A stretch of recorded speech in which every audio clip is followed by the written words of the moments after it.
Hello viewers, আসসালামু আলাইকুম। সবাইকে ঈদ মুবারক। আজকে এই স্পেশাল দিনে আপনাদের সামনে একটা স্পেশাল রেসিপি নিয়ে চলে আসলাম। আজকে বানাবো ভেজিটেবল ফ্রাইড রাইস। রান্না করো খুব সহজ আর খেতেও কিন্তু অনেক মজা। তাহলে চলুন কথা না বাড়িয়ে রেসিপিটা শুরু করা যাক।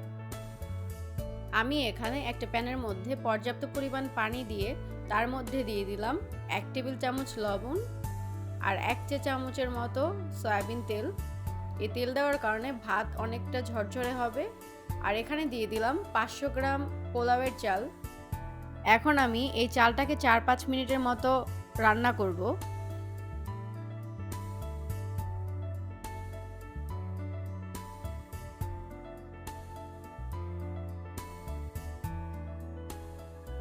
এরই মাঝে 4-5 মিনিট হয়ে গেছে। আপনারা দেখতেই পাচ্ছেন ভাত কিন্তু উপরে থেকে হয়ে গেছে আর ভিতরে একটু শক্ত শক্ত আছে। এই পর্যায়ে ভাতটা নামিয়ে নেব। এখানে আমি একটা ছাঁকনির সাহায্যে ভাতের পানিটা ঝরিয়ে সাথে সাথে ট্রের মধ্যে ছড়িয়ে দিচ্ছি, যাতে ভাতটা খুব তাড়াতাড়ি ঠান্ডা হতে পারে। আর ভাতটা রুম টেম্পারেচারে আসা পর্যন্ত অপেক্ষা করব। তারপরে কিন্তু এই ভাতটা 2 থেকে 3 ঘন্টার জন্য ফ্রিজে নর্মালে রেখে দেব। তাহলে ভাতটা অনেক বেশি ঝরঝরে হবে। এরই মাঝে 2 ঘন্টা হয়ে গেছে। একটা প্যানের মধ্যে 1 টেবিল চামচ বাটার দিয়ে দিলাম। এখন বাটারটা গলে আসা পর্যন্ত অপেক্ষা করব। এখন এর মধ্যে দিয়ে দিলাম 1 চা চামচ পরিমাণ রসুন কুচি। রসুন কুচিটা একটু বাদামি করে ভেজে নিলাম। এখন দিয়ে দিলাম 1 কাপ পরিমাণ বরবটি কুচি। বরবটিও কয়েক সেকেন্ড ভেজে নেব। এখন এর মধ্যে দিয়ে দিলাম 1 কাপ পরিমাণ গাজর কুচি। গাজরটাকেও কিন্তু একটু করে ভেজে নিতে হবে। চুলার ফ্লেমটা হাই রেখে কিন্তু এই ফ্রাইড রাইসটা রান্না করতে হবে। এখন এর মধ্যে দিয়ে দিলাম 1 টেবিল চামচ আদা রসুন বাটা।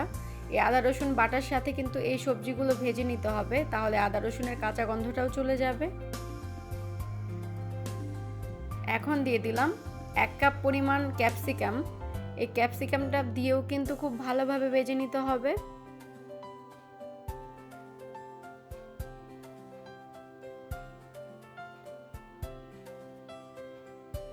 এখন এর মধ্যে দিয়ে দিলাম 1/2 কাপ পরিমাণ পেঁয়াজ কুচি। এই পেঁয়াজ কুচিও কিন্তু সেম একইভাবেই ভেজে নিতে হবে।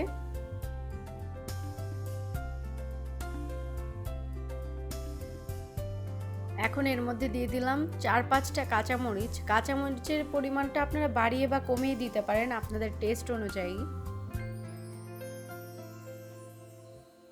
এখন এর মধ্যে দিয়ে দিলাম 1 চা চামচ পরিমাণ লবণ আর 1 চা চামচ পরিমাণ গোলমরিচ গুঁড়া। লবণের পরিমাণটা কিন্তু বুঝে দেবেন, কারণ সয়া সসে লবণ থাকে। আমি পরবর্তীতে সয়া সস, টমেটো সস ব্যবহার করব। আর ভাতটা রান্না করার ক্ষেত্রে কিন্তু আমি লবণ দিয়েছিলাম।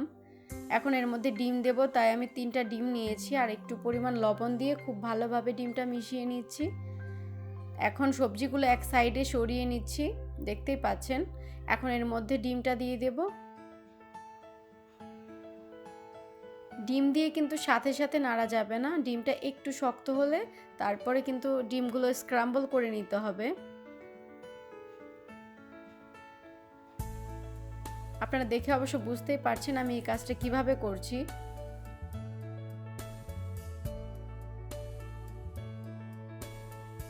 এখন সবকিছু খুব ভালোভাবে মিশিয়ে নিচ্ছি।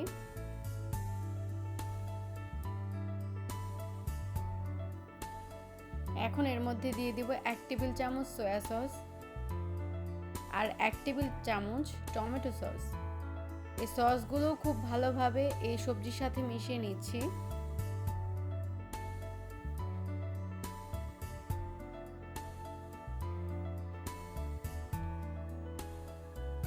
এখন এর মধ্যে দিয়ে দিব আগের থেকে যে ভাতটা রেডি করে রেখেছিলাম, সেই ভাতটা দিয়ে দিলাম। আর দেখতেই পাচ্ছেন কত বেশি ঝরঝরে হয়েছে। ফ্রিজে রাখার কারণে কিন্তু এই ভাতটা অনেক বেশি ঝরঝরে হয়েছে। আর আপনারা চাইলে যেদিন রান্না করবেন তার আগের দিন রাতেও কিন্তু এই ভাতটা রান্না করে রাখতে পারেন, সেক্ষেত্রেও কিন্তু অনেক বেশি ঝরঝরে হবে।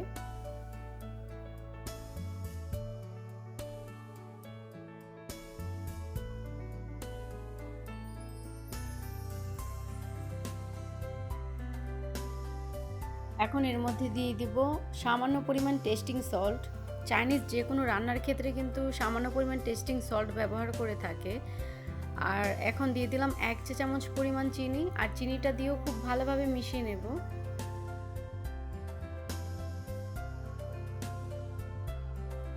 ফ্রাইড রাইসটা খাওয়ার জন্য একদম রেডি। দেখতেই পাচ্ছেন কতটা ঝরঝরে হয়েছে আর কত বেশি সুন্দর হয়েছে, মাশাআল্লাহ।